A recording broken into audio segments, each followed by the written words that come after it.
Hello, and welcome to the Cosmos video channel. We are an online store specializing in cosplay costumes. You are now listening to our original novel, The Extraordinary Werewolf. If you have any interest in cosplay outfits, you can contact us at coscosmos.com. Now, let's begin the story. Previously on The Extraordinary Werewolf, Glenn, recovering from a near-fatal attack, found that intense hunger was driving him. He returned to his cheap house in the eerie town of Bayek, killing the neighbor's aggressive bulldog on the way. He also noticed a peculiar and alarming physical change. He was suddenly much stronger than before. The moment he pushed open his front door, Glenn saw a tall, slightly hunched figure calling out on the adjacent lawn, holding something in his hands. The old man turned his head when he heard the door open. Seeing Glenn, his shouts ceased. He looked as if he wanted to ask something, but stopped himself. Instead, he offered a sinister smile. If this were the original Dylan, he would have likely been terrified and locked himself back inside. But the current Glenn felt no fear. He returned the old man's gaze with an equally faint smile. The old man's expression stiffened. He seemed to be wondering why this usually pathetic kid was so bold today. With a cold snort, the old man took whatever he was holding and retreated into his own house, the door slamming shut with a heavy thud. He didn't find the dog's body. Glenn took his eyes off his neighbor and looked at the spot where the bulldog had died last night. It was indeed empty. His expression grew serious. He took a few large strides to the location and crouched down. Up close, he could still see some shallow traces of blood, but they looked like they had been brushed or licked clean by something. Something is definitely prowling around here at night. I wonder what it is. I'll have to investigate later. Glenn stood up, glanced once more at the old man's house, then turned back inside his own. He headed straight for the utility room and found a wooden stick of unknown use. He swung it forcefully, feeling it was reasonably handy. You'll do. Although Glenn was confident in his skills, this was no reason to be careless, especially since the old man had a gun. The big man's revolver is still back in the woods. I'll go retrieve it after this robbery. As long as I can find some bullets, it'll be useful. Glenn thought as he walked out of the house. The small town remained quiet. In the distance, the visibility was swallowed by mist, a common weather pattern in this region. Sunny days did occur, but they were rare.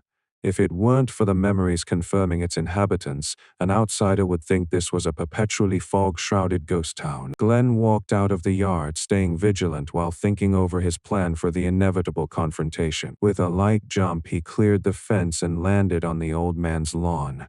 Keeping the stick hidden behind his back, he reached the front door and raised his hand to knock. Thump. Thump. After 2 crisp knocks, Glenn waited quietly. But after a long wait, there was no movement from the wooden door. What's going on? Shouldn't this old geezer be rushing out here to beat me up? Glenn's eyes narrowed slightly, and he knocked again. Old man, I need to talk to you. Open the door. I promise I won't hurt you. Glenn called out while knocking, mentally adding, just robbing you. He knocked persistently for a long time, yet there was still no sound from inside. Glenn switched from knocking to pounding. The dull thudding sounds were much louder, but still useless. He didn't just vanish into thin air, did he? Glenn stopped pounding and pondered for a moment, then spoke again. Don't you want to know what happened to your dear baby? Tori! As soon as he finished speaking, Glenn clearly heard a clanging noise from inside the house. That should bring him out, right? Glenn prepared himself, his eyes fixed on the wooden door. But he was wrong. There was still no movement. Glenn's eye twitched and a vein pulsed in his forehead. Very well. Don't blame me for breaking in. Glenn took a few steps back and delivered a fierce kick. The door, which wasn't very sturdy to begin with, was kicked open. Glenn didn't rush straight in, but quickly flashed to his left. Sure enough, he heard a gunshot. Bang! The old man inside, who had been aiming, seemed surprised that his target had managed to dodge and paused for a moment, but immediately moved to reload for a second shot. However, Glenn had already charged into the house at lightning speed, raising the wooden stick and swinging it forcefully at the old man's head. In a panic, the old man could only raise the gun to block. A massive tremor ran through his arm, startling the old man. But before he could react further, he felt a crushing blow to his stomach, nearly making him vomit his dinner. He wildly swung the hunting rifle, attempting to strike his opponent, but to the experienced Glenn, this was meaningless. In his past life he'd had professional training. He knew how to deal with armed opponents. Seizing the old man's moment of weakness, Glenn snatched the hunting rifle and kicked the old man away. Old man, I advise you to cooperate, or else!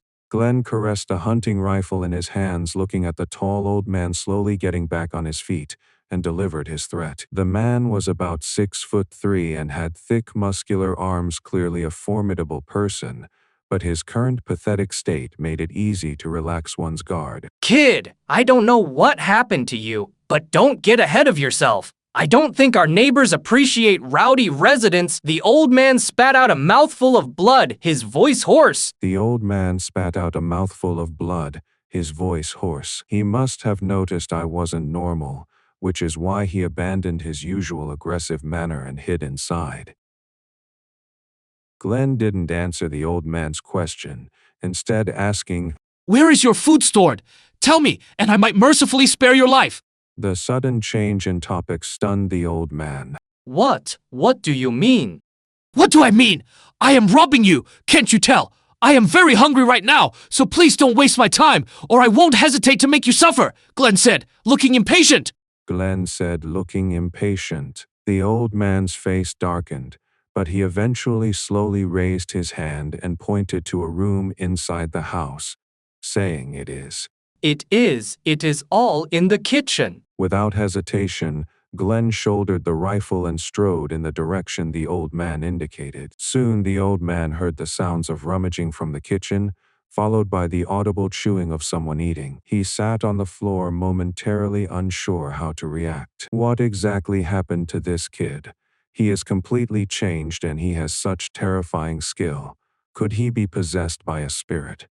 The old man wondered. The old man's kitchen was far more well-stocked than Glenn's food practically filled the cupboards, and Glenn ate until he was fully satisfied. Only after eating his fill did he have the leisure to examine himself. From his brief exchange with the old man, he could clearly feel that his body's strength already exceeded that of an ordinary person, including his former self. The punch that decided the fight just now, had Glenn not pulled back, the old man likely wouldn't have been able to get up again. All the wounds he sustained yesterday had healed, leaving almost no trace, which was another strange phenomenon. It feels like something has filled some of my blood vessels, strengthening my muscles. When did this change happen? I was so weak right after I transmigrated. I must have forgotten any sensation. Glenn clenched his fist, feeling the surge of power. He stopped thinking and returned to the old man, speaking sincerely. Thank you for the hospitality. Thank you for the hospitality, and don't feel too wronged. You used to bully me like this, didn't you?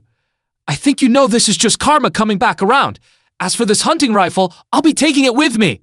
Under the old man's barely concealed furious glare, Glenn walked out of the house. Would you like to hear the next chapter? Or would you like to know what Glenn intends to do with the stolen rifle?